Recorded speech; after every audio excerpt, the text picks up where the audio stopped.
¿Qué tal nuevamente? Bienvenidos, bienvenidas. Esto es Sujetos Antropológicos, Objetos Etnográficos, un espacio del doctorado en Antropología Social del CIESA Sureste, México, para conversar sobre investigación etnográfica. Serie Tecnologías, Audio 3, Racionalidades. En el prólogo a los argonautas del Pacífico Occidental, James Fraser dice que el método del Dr. Malinowski es relevante porque le permitió al Dr. Malinowski entrar en las mentes de los nativos. Y solo allí se puede entender la importancia social de la magia, dice Fraser, siguiendo, por supuesto, sus propias preocupaciones. Recordemos que la magia es uno de los temas centrales de su libro La Rama Dorada. En términos de Malinowski, con ese método se puede entender el valor de los brazaletes y collares que circulan en el Kula para la vida social en su conjunto.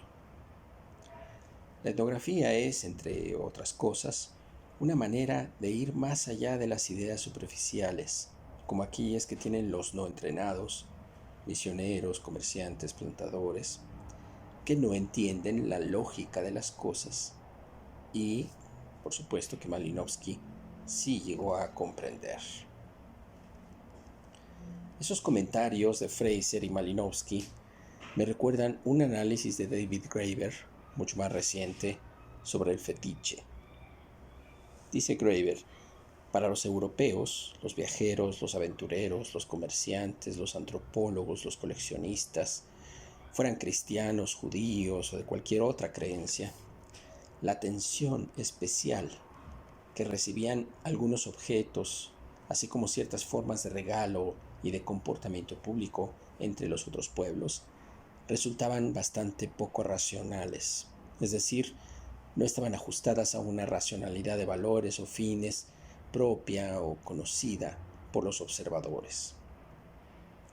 Esa era, al menos, la manera en que los comerciantes europeos entre los siglos XV y XVIII en el África Occidental entendían las relaciones de los locales con ciertos objetos y personas, o, por ejemplo, el adorno de los cuerpos de las mujeres, cosas que eran vistas como una cierta forma de adoración fetichista, actos inentendibles o no racionales, y no, como va a proponer Graeber, una forma de hacer dioses o lo que es lo mismo o lo que es intrínseco a ello, una forma de producir vínculos humanos, pero esta es otra manera de entrarle.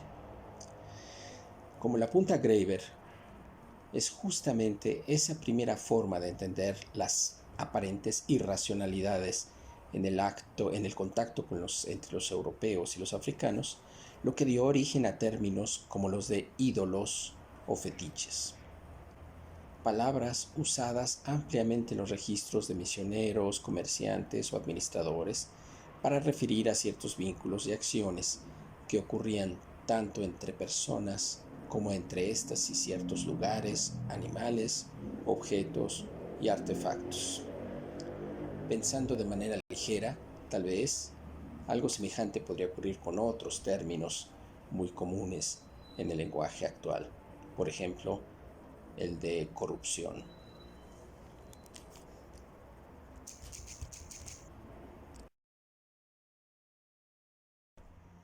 Monique Nuiten, en su estudio sobre lo que ella llama las prácticas organizativas en torno a las disputas por la tierra en el sur de Jalisco, en México, en este caso, dice que tuvo que iniciar confrontando la idea muy extendida de que las cosas que pasaban eran simplemente corrupción, por ocurrir fuera de los marcos institucionales.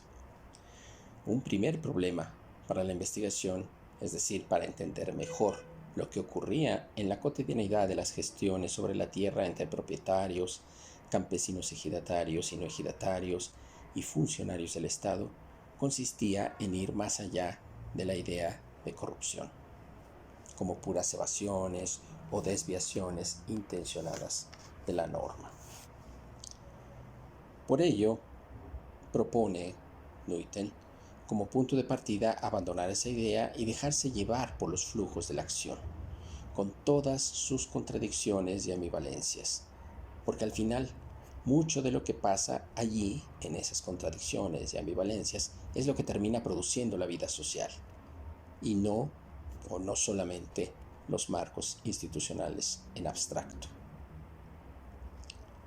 Algo muy parecido ocurre en una colección de trabajos de historia y antropología editados por Ariadna Acevedo y Paula López, en el que llaman a examinar la ciudadanía más allá de las definiciones formales, es decir, de las definiciones jurídicas o políticas. Si se toman esas definiciones jurídicas y políticas como parámetro, como se hace en otros estudios, lo que se encuentra siempre es una desviación o una carencia de ciudadanía. En cambio, al hacer análisis específicos sobre cómo las personas asumen, entienden y se movilizan en torno a demandas políticas, derechos o representación, se podría entender con más claridad la forma en que se producen ciudadanías, nuevamente con toda su vitalidad y a la vez con todas sus ambigüedades y contradicciones. Alejandro Agudo, en sus exploraciones etnográficas dentro de las burocracias, también habla de cómo es necesario ir más allá de las imágenes de estados débiles o corruptos para poder entender la operación de las políticas públicas en concreto, siguiendo las distintas formas de participación y de negociación entre ciudadanos, funcionarios y expertos en la producción de, por ejemplo, programas de combate a la pobreza o de combate a la inseguridad.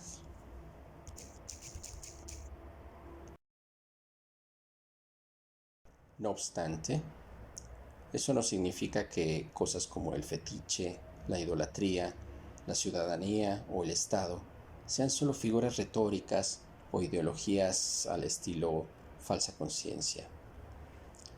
Lo que muestran estos estudios, desde distintos ángulos, es que esas formas de denominar y entender la vida social pueden tener una vida burocrática, jurídica e ideológica muy institucionalizada, racionalizada y establecida, pero que también se alimentan de otro tipo de procesos que ocurren en la complejidad de la vida social, de personas, cosas, palabras, artefactos y otras entidades.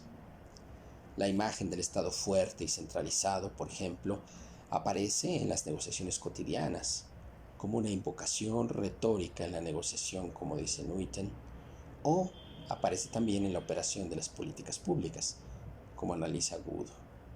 Igualmente, la idea de ciudadanía se puede convertir en un fetiche que movilice la acción, como sugieren Acevedo y López.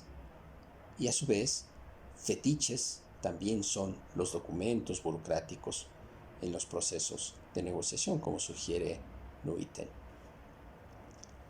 Los fetiches del intercambio europeo en África colonial, por su parte, contribuyeron en buena medida al establecimiento mismo del comercio y la dominación colonial, como propone Graeber.